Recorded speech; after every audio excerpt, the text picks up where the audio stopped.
Pakistan FATF की grey list से निकल जाएगा या फिर मजीद रहना पड़ेगा, फैसला कुछ देर में सुनाया जाएगा।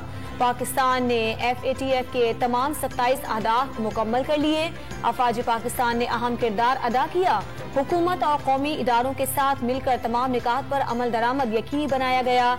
FATF हुकाम रवां साल सितंबर तक ऑन साइट विजिट के लिए पाकिस्तान आएंगे। 22 अक्टूबर तक वाइट लिस्टिंग की राह हमवार होगी। अपना केस बहुत वजाहत के साथ पेश कर दिया। उम्मीद है कि हम जल्द ग्रे लिस्ट से निकल सकेंगे। वज़ीर मुमलिकत हिना रब्बानी कर का गैर मुल्की नशरियाती इदारे को इंटरव्यू। FATF के ऐलान से कबल कयास आराइयों से गुरेज करने का भी मशवरा।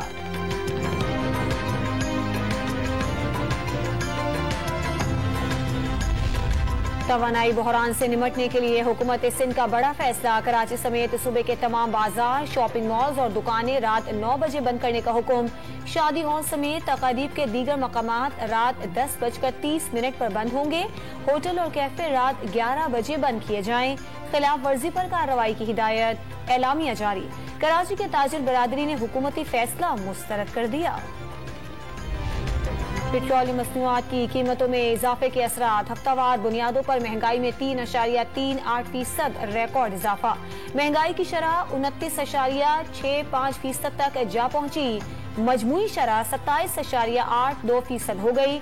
इदारे शुमारियात की हफ्तावार रिपोर्ट जारी।